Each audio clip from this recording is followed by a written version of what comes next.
Hey, you all. So I was just reminded of a time when I was really young and I was sleeping in bed and it was, I don't know exactly what time it is. Maybe it was about 12 midnight or something, but I went to sleep and then I woke back up and I couldn't sleep because I needed something. And that something was sugar in the form of lemonade. And I remember when I woke up, I just wanted that thing. It was just a strong craving. I mean, and now and I understand because it was sugar. It was white sugar that I was desiring. But at the moment, I was like, I want some lemonade. So I got up and I went outside in the backyard, picked lemons off of our lemon tree. And I sleep upstairs. My parents had a 2-story house, so we came down. I came downstairs, went through the dining room, to the backyard, grabbed some lemons, and came back inside the house and went in the kitchen. And I don't even know if I turned the light on really, but I went in the kitchen and squeezed the lemon with like a spoon, got the pink C&H bag, poured it into there. And I remember really wanting it to be cold, but there was no ice in the refrigerator. We had like an old school refrigerator, so there was no ice maker or anything. And I remember just really wanting that sweetness, that sugar. And so I was even willing to sacrifice it not being cold, which is what I really wanted. And I poured into the cup, stirred it up, drank it, and set it down. And it was like this immediate calming, you know what I mean? Like this satisfying, something that I needed to satisfy. And I remember right after I drank it and set the glass down, I said, I'm addicted to sugar. And I think that there are these moments of reality in our life, if we look back, and even in more recent days, that kind of show us the thing or the direction that we're going to be going. And nobody had ever told me or said anything about being addicted to sugar. My mom didn't let us have sweets. We ate whole food all the time, the majority of the time, rice and beans a lot, vegetables, always fresh vegetable, things like that. And on the weekends, we would be able to have something sweet. Or if I got, money from doing work for my dad, then I would go and buy some now later. But it wasn't something that she kept in the house or allowed us to have.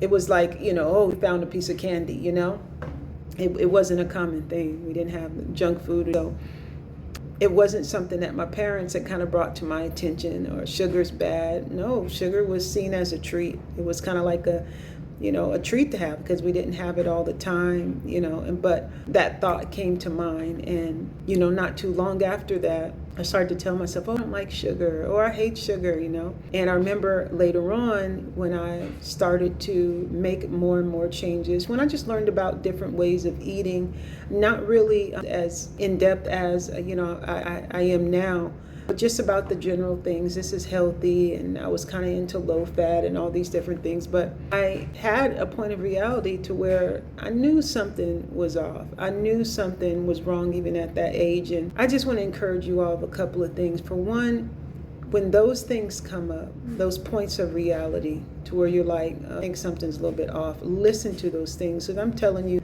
you don't want to wait till later. It makes it more difficult to change. And two, we can change the things that we desire. Like that sugar was calling me. I remember there was a point to where I didn't think that I would ever not have that drawing from sugar. But now I realize that I wanted sugar because I ate sugar and I didn't see it for what it was. It is a toxin. And we can change the things that we desire with our words.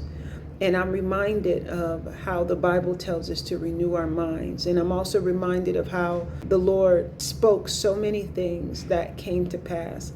And how even if you look at your own life where you watch the things or hear the things that, if you pause long enough, the things that you constantly say, they're the things that are on your heart, the things that you truly believe, and how that causes you to stay in that place or moves you in a different direction. It can work positive or negative, but for those of you, trying to change your eating habits, so many times I speak to individuals, and when I talk about certain foods that they might identify as hindrances to their health, they also have the perspective of that particular food or situation being good, They'll label foods that are unhealthy as eating good, And they're speaking of these things that are unhealthy.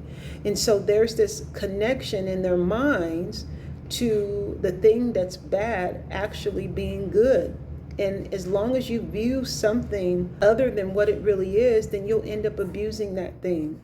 If I view my foot as something that a car is supposed to run over, I'm going to have issues with using my foot the way that it was designed. Why? Because in my head, I think my foot is supposed to be up under a car to be run over. So every chance I get, I'm going to get my foot ran over by a car, because I see that as a desirable, a good thing. And this is what we do with trying to change habits. We're still seeing it as good and just trying to kind of hold our breath, in a sense, or put on a girdle to try to restrain ourselves from eating this thing.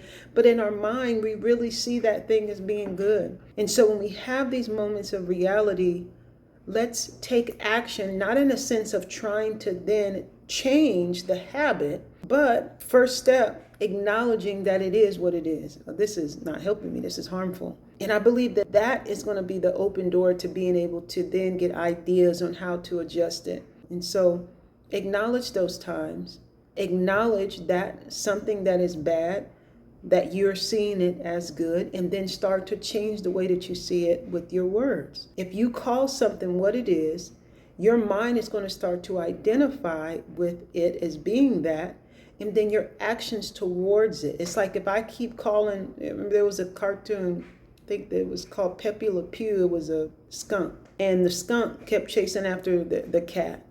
And the cat is like, oh, this is a skunk. And I think that the cat was trying to make themselves look like a skunk so they can get away from somebody else. I don't know. But the skunk wanted the cat, and the cat didn't want the skunk because the skunk was stink. And so there was a misidentification. Like, when we can see something the way it's supposed to be seen, it's just like if a female continues to put herself in the arms of an abusive relationship, whether it's verbally or any other, or vice versa. Men can go for abusive women as well. And as long as you view that thing as being good, and as long as you don't stop long enough to identify that you're seeing it the right way, which is most important, because sometimes we'll keep going towards it. Why do I keep ending up with the same person? Well, it's obviously something that you're seeing that's not correct. You have a thought, a belief system that is a lie that's moving you in that direction.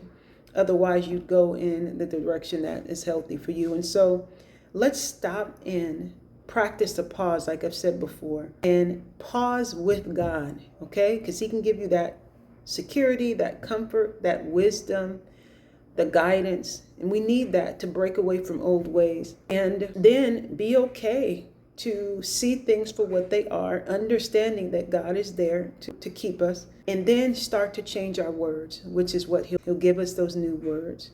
And when those things come up on our heart, just go ahead and use them, speak them. Don't think that you're saying something that's not true. Like, oh, I'm saying something. No, you're saying what is truly yours, because it's that thing that's on the inside of you, but you just don't have it in the natural. You're healthy. Why? That's what you can have through Christ. Like, you have everything that He finished for us on the cross. And now you're just agreeing with it with your words, so that you can start to, in your body, experience that. But it is already yours, you know? And so you all, let's move in that direction, because it's what we're supposed to have, our health, our mental health, our physical health. These things are really ours. These are things that God designed for us to have, and He designed our body to heal and recover and regenerate. And so it is yours. It is something that you are supposed to have. Don't even doubt that. Be encouraged today that as you start to speak these things, what is really yours, where you're really going, then you'll start to see these things actually manifest in your life, meaning show themselves in the natural. And then your emotions. I mean, I'm telling you, I never thought that I would have ever not having that drawing for sugar. I always thought, well, you know, when the holidays come around, it's going to be a hard time. Now there is literally no desire, and it's even a turn off to me. Like, it is gross to me. These desserts and the sugars and all that, now there's not even a desire for it, because now I see it for what it is, and my body has already identified it. Like, no, we don't want that. Okay, so it does work, you all. So be encouraged. Start to move in that direction. Acknowledge with God, and then start to just reframe those words. And the things that you're watching, the people that you're hanging around, all of these things, you start to change these things, and you'll start to see these habits come just by default. Okay, all right, you all. I hope that was helpful. It's good talking to you today. God bless you.